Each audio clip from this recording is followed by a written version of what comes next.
자, 오늘 말씀은 제가 이전에 설명을 드렸던 것처럼 설교 중에 말씀드렸던 것처럼 제자들이 오병이어의 사건 이후에 갈릴리 호수를 건너가는 이야기, 이 바로 다음에 나오는 이야기가 되겠습니다. 그래서 여러분 대충 눈으로 쭉 보시면 6장 1절부터 21절까지는 오병이어 사건이 나오고요. 오병이어 사건이 끝난 후에 제자들이 마음이 황홀했습니다. 예수님을 보고 임금으로 삼자고 하는 사람도 있고 선지자라고 여기는 사람도 있고, 그래서 마음이 황홀하죠. 앞에 6장 14절 보시면 예수님을 향해서 선지자라고 말하는 사람도 있고 15절에 보면 임금으로 삼으려고 하는 사람도 있었습니다. 그런 중에 마음이 황홀한 중에 갈릴리 호수를 건너가게 되죠. 예수님은 함께하지 않으셨고 제자들이 먼저 갈릴리 호수를 건너게 됩니다. 그때 풍랑이 일어서 흔들리게 되죠. 예수님께서 그들에게 찾아가시고 풍랑을 잠잠케 해주십니다. 두려워하지 말아라 말씀해 주시고 그들을 위로하신 후에 그 제자들과 함께 갈릴리 호수를 건너셨습니다. 그 밤에 건너신 거죠. 그리고 그 다음 날 22절이 이튿날은 바로 그 다음 날입니다. 그래서 건너편에 도착해서 있던 바로 그 다음 날, 이제는 예수님께서 갈릴리 호수를 건너기 전에 그 건너편에 있던 남아있던 자들, 그들이 예수님을 찾기 시작합니다. 어제 분명히 예수님은 혼자 배를 타고 제자들만 가셨는데 예수님은 어디 계시나? 예수님은 분명히 배 타지 않으셨는데 어디 계시나? 배는 한 척밖에 없고 어제 그 배인데 어떻게 된 거지? 라고 갈릴리 호수를 건너지 않았던 사람들이 예수님을 찾는 거죠. 예수님 어디 계시나? 이 4절 보면 무리가 그래서 그들도 갈릴리 호수를 건넜습니다. 디베라에서 배들이 주께서 축사하신 후 여러 곳에 떡 먹던 그곳에 가까이 왔더라 그랬습니다. 예수님을 찾으러 왔는데 없어서 예수도 안 계시고 제자들도 없음을 보고 다시 배를 타고 예수를 찾으러 가버나움으로 가게 됩니다. 그래서 갔더니 예수님이 거기 계신 거예요. 이상하다. 어제 예수님 분명히 배를 안 타셨는데 어떻게 여기 오셨지? 25절에 바다 건너편에서 만나 라삐어 언제 여기 오셨나이까 하니. 그러니까 예수님은 배를 타고 건너지 않으셨기 때문에 아직 그곳에 계신 줄 알고 다 예수님을 찾아온 거예요. 근데 예수님이 안 계시니까 이상하다. 예수님이 왜 안 계시지? 그리고 다시 갈릴리 호수에 갔더니 예수님이 걸어서 바다를 건너신 걸 모르는 거죠. 언제 여길 건너서 오셨습니까? 라고 25절에 묻습니다. 여기까지는 괜찮습니다. 예수님을 참 간절히 찾는구나. 여기까지는 좋습니다. 근데 예수님께서 26절에 이런 말씀을 하시죠. 예수께서 대답하여 이르시되 내가 진실로 진실로 너에게 이르노니 너희가 나를 찾는 것은 표적을 본 까닭이 아니요 떡을 먹고 배부른 까닭이로다. 이렇게 말씀합니다. 표적을 본 까닭이 아니라는 것은 표적을 보면 이분이 메시아로구나, 그리스도구나 이렇게 알아야 되는데 예수님을 그렇게 메시아로 알고 찾아온 것이 아니라 어제 떡을 먹고 배불렀으니 예수님한테 가면 또 배부를 수 있겠구나 라는 생각으로 왔다는 거죠. 그러니까 예수님을 믿고 이분을 메시아로 여기고 받아들여서 예수님의 말씀을 듣고 또 예수님께 나온 것이 아니라 일단 배부르려고 나왔다는 거죠. 배부르려고. 교회에 이렇게 오는 사람도 있을까요? 있죠. 제가 예전에도 말씀드렸지만 교회에 와서 뭔가 덕 보려고 하는 사람들이 있습니다. 제가 예전에 말씀드렸죠. 교회 하는 사람 몇 명이냐, 주보 좀 달라. 예전에 제가 부목사로 있을 때 한 사람이 전화가 왔어요. 제가 교육관에 있었는데 교육부를 담당하고 있어서 교육관에 있었는데 저한테 전화가 왔어요. 왜냐하면 그 교육관 2층, 3층, 4층이 주차장이었거든요. 구미교회 주차장이었습니다. 2층, 3층, 4층이. 거기에 주차를 하고 싶다. 정기적으로.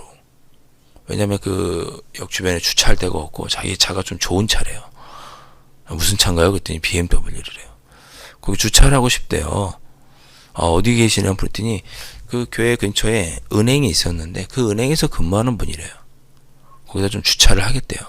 안 됩니다. 저희는 일반인들에게 받진 않고 교인들에게만 무료로 개방하고 있습니다. 그랬더니 그러면 자기가 등록을 하겠대요. 등록을 하고 교회는 안 오겠대요. 왜 등록을 하는 거예요? 주차하려고 교회 등록하겠다는 거예요. 근데 그렇게 하시라고 그랬어요, 제가. 예. 그런데 그분도 양심에 찔렸는지 올라갔더니 BMW가 안 보이더라고요. 평일에 올라갔더니 등록을 안 하셨더라고요. 네. 교회를 주차 등록하기 위해서 오시는 분이 있는 걸 그때 처음 알았어요. 네. 교회를 먹고 배부르기 위해서 오는 사람들이 있나 봐요. 교회를 다니면 뭔가 좋은 기운이 있겠지. 교회를 다니면 사업이 잘 되겠지.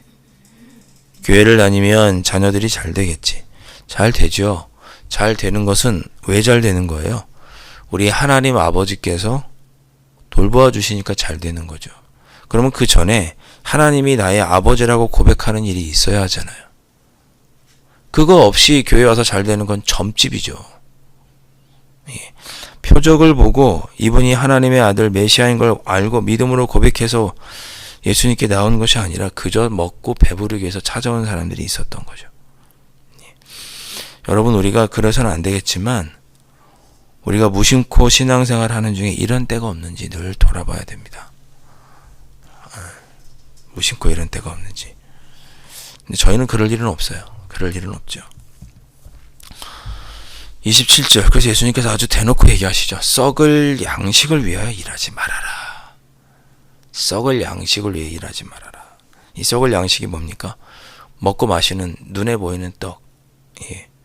눈에 보이는 것들, 그런 것들을 위해서 일하지 말고 영생하도록 있는 양식을 위하여 하라 그랬습니다. 영원하도록 있는 양식이 뭡니까? 하늘에서 내려오는 떡을 얘기하는 거죠. 이 양식은 인자가 너희에게 주리니, 즉 예수님께서 메시아가 너희에게 주는 떡이다, 양식이다. 이 인자는 하나님 아버지께서 인치신 자니라. 하나님께서 인정하신 메시아, 그 메시아가 주는 떡을 위해서 살아라 라고 예수님께서 권면하십니다. 하나님 아버지께서 인정하신 메시아, 우리 예수님께서 하신 그 말씀대로 살기 위해서, 그 말씀을 듣기 위해서, 또 그 말씀대로 살기 위해서 너희는 일하라, 살아라, 그렇게 예수님께서 말씀합니다. 오늘 하루도 우리가 기도해야겠죠. 주님, 제가 주님의 음성을 들었으니 주님의 뜻을 이루기 위하여 오늘 하루도, 이번 한 주간도 살아갈 수 있도록 도와주옵소서. 예. 그러는 가운데 하나님께서 은혜를 베풀어 주셔서 주님의 일을 잘 감당하도록 우리의 삶의 형편도 허락하여 주시고, 예. 먹을 것, 입을 것, 마실 것도 책임져 주시는, 예. 그런 은혜를 누리게 해 주십시오. 우리 예수님은 결코 먹고 입고 마시는 것을 죄악시하거나 나쁘게 보지 않으세요. 먼저 그의 나라와 의를 구하면 나머지는 다 주신다고 하셨잖아요. 그것을 부인하는 것이 아니라 우선순위가 바뀌지 않기를 바라시는 거죠. 썩을 양식이 먼저가 아니고 우리 예수님께서 말씀해 주시는 그 하나의 양식, 말씀이 먼저고, 그 말씀대로 살아갈 때 우리에게 어쩌면 그 썩을 양식도 필요하게 다 주시겠다는 거잖아요. 순서가 바뀌지 않기를 우리 주님은 원하시는 거죠. 우리 예수님을 보고 메시아로 먼저 인정하는 게 우선이지, 먹고 입고 마시는 것을 위해서 예수님을 찾는 것은 잘못된 것이다 라고, 삐뚤어진 것이다 라고 말씀을 해주십니다. 자, 그렇게 예수님께서 이야기하시자 그래서 올려든 사람들, 예, 그들이 뭐라고 하냐면, 우리가 어떻게 해야 그 하나님의 일을 할 수 있습니까? 예, 하나님의 일은 뭐예요? 하나님께서 보내신 자, 그러니까 주시는 양식을 먹는 일을 우리가 할 수 있습니까? 예, 그랬더니 29절에 하나님께서 보내신 일을 믿는 것이 하나님의 일이다 라고 말씀합니다. 여러분, 이 말씀을 또 마음에 잘 새겨두시기 바랍니다. 우리가 하나님의 일을 한다고 말하는데 하나님의 일은 하나님께서 보내신 일을 믿는 것이 하나님의 일이에요. 예수님께서 말씀하시죠. 아, 예수님께서 나의 구세주구나. 예. 그러니까 우리는 다 하나님의 일을 지금 하고 있는 거죠. 하나님의 일이 특별한 게 아니고 하나님을 잘 믿는 게 하나님의 일이에요. 예.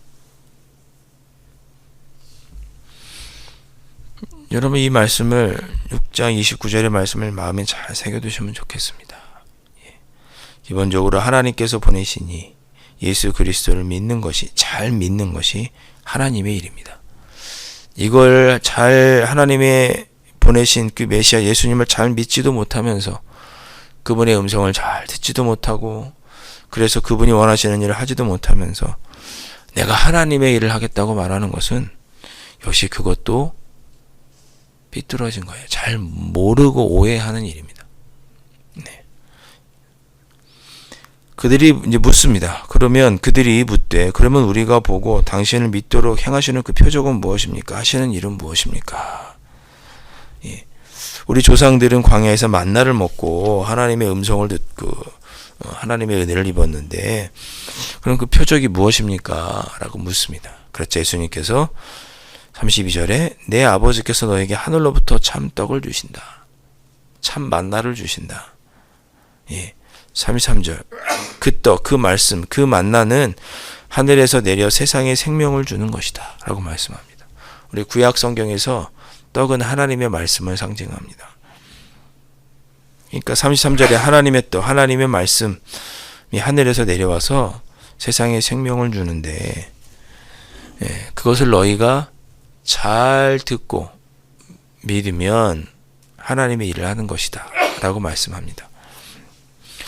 그랬더니 그들이 그럼 우리에게 그 떡을 좀 먹게 해주십시오. 34절에 우리에게 항상 그 먹게 해주십시오. 그랬더니 예수님께서 또 중요한 말씀을 하시죠. 나는 생명의 떡이다. 예수님은 생명의 떡이다. 스스로 말씀하십니다. 내게 오는 자는 결코 배고프거나 줄이지 아니할 것이요 나를 믿는 자는 영원히 목마르지도 아니할 것이다. 말씀하십니다. 나는 생명의 떡이다. 두 가지 의미가 있죠. 예수님은 예수님의 말씀이 곧 생명의 떡이라는 의미와 두 번째는 나중에 제자들이 예수님께서 행하셨던 성만찬의 그 떡, 성찬을 우리가 할 때 떡을 떼어서 포도주에 찍어서 많이 먹잖아요. 그 떡, 그 예수님의 몸을 의미합니다. 두 가지 다 의미하는 거예요. 결국 예수님의 말씀과 예수님을 의미하는 것이죠.